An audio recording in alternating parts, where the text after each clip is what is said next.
This is a great article by Forbs and David Axe. One Russian Marine brigade has probably been destroyed in Kursk and another badly damaged. 4 months after racing to Kursk Oblast in western Russia to meet the surprise Ukrainian invasion of that border region, the Russian Navy's battered 810th Naval Infantry Brigade is finally calling it quits, at least for a little while. The 2,500-person brigade, one of at least 2 major Marine units supporting Russia's counteroffensive in Kursk, is reportedly heading from the western edge of the 250-square-mile salient to the quieter eastern edge and setting up camp in Plekhov, a village a short distance from the front line that the Ukrainians gave up in mid-December amid a costly but relentless assault by the North Korean 11th Army Corps. The guys from the 810th Brigade can have a smoke break, think about the eternal, collect their thoughts, and prepare for future battles, one Russian blogger mused, stressing that the redeployment to Plekhov is a temporary rotation off the front line. It's not a retreat, the blogger insisted. Russia's naval infantry brigades are the main striking fist in the liberation of the Kursk region, steel brigades, but even they need a rest.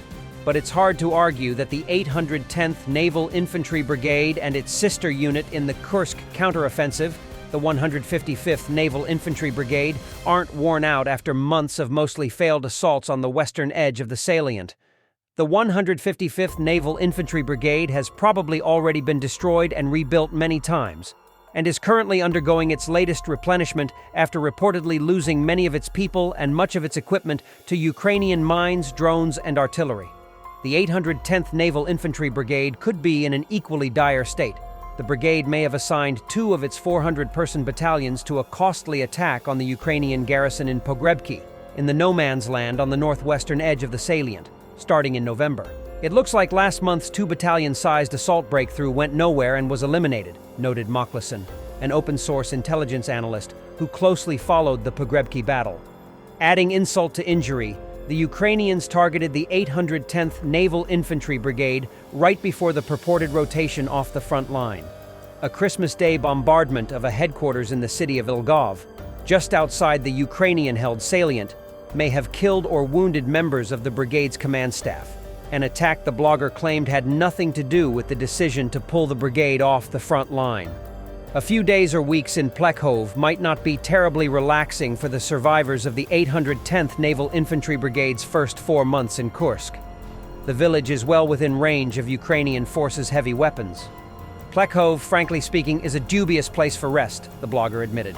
That the Kremlin must now rotate at least some of its exhausted units off the Kursk front line is indicative of the slow pace and high cost of the Russian counteroffensive in the oblast. Even with a 60,000 to 20,000 manpower advantage and the help of a 12,000-strong North Korean corps, the Russians have succeeded in recapturing just a quarter of the salient. This is quite pathetic, mused Joni Askola, a Finnish analyst. It's unclear how many Russians have died or been injured in Kursk since the Ukrainians invaded in early August. It's a bit more clear how many North Koreans have been killed and wounded, according to Ukrainian President Volodymyr Zelensky. The North Korean 11th Army Corps has lost a quarter of its troops since launching its first assaults 2 weeks ago.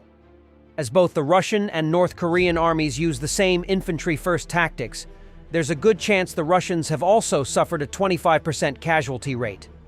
One of the lead units for the Kursk counteroffensive, the 810th Naval Infantry Brigade's losses might be even higher.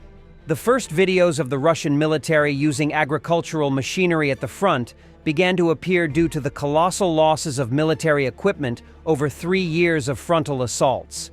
Today, the main transport for the assault is civilian transport, motorcycles, and the first tractors have already started to appear. There is plenty of social ballast ready to fertilize the black earth of Donbass. For now, Russians, after extremely high losses of military equipment, are increasingly using cars and agricultural machinery. 43-year-old former defender of the Russian national football team Alexei Bugayev was killed today in the war against Ukraine. Bugayev, who played for the national team in the 2000s, was arrested in November 2023 in possession of approximately 500 grams of mephedrone. He was sentenced to 9.5 years in a penal colony, from where he joined the so-called special military operation. residents of the Rivne region welcomed Azovstal defender Artur Niverchuk with the national anthem. He spent nearly 900 days in Russian captivity, and before the exchange, the Kremlin regime had sentenced him to life imprisonment. The 11th prisoner exchange in 2024 took place between Ukraine and Russia, as part of which 189 Ukrainian citizens returned home. President of Ukraine Volodymyr Zelensky announced this.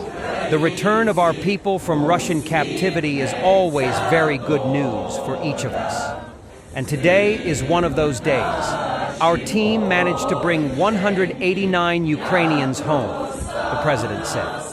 The coordination headquarters for the treatment of prisoners of war said that 87 servicemen of the armed forces of Ukraine, 17 of them are the soldiers of the Territorial Defense Force, 43 servicemen of the National Guard of Ukraine, 33 border guards, and 24 servicemen of the Ukrainian Navy have returned from captivity.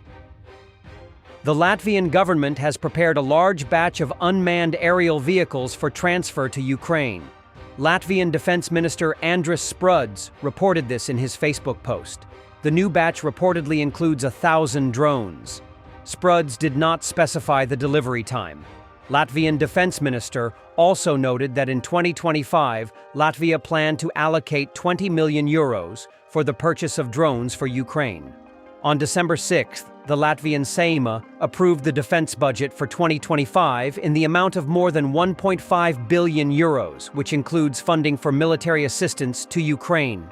As part of the bilateral security agreement with Ukraine, the Latvian government has pledged to allocate 0.25% of GDP annually for military assistance to Ukraine until 2026. As previously reported, Latvia transferred vehicles confiscated from drunk drivers to Ukraine with a total value of 2.25 million. These include vehicles that were confiscated from drivers who drove while intoxicated. A total of 612 cars worth a preliminary value of 2.25 million have been transferred to Ukraine. In October, Latvian citizens purchased and delivered drones to the soldiers of the Defense Intelligence of Ukraine. The Defense Intelligence of Ukraine said that the charity fundraising had been initiated by a public figure and volunteer, Janis Slaidinš, Major of the Armed Forces of Latvia.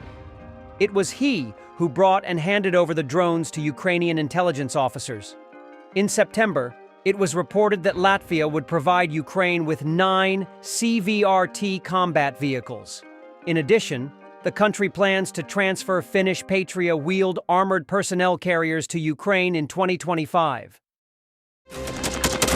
Thanks for watching, and don't forget to subscribe.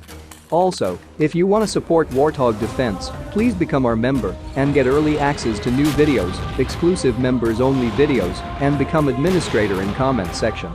The membership link is in the description. Every day. We had a guy last week, it's 6 rescues in 6 days. You know, he's doing the job every day.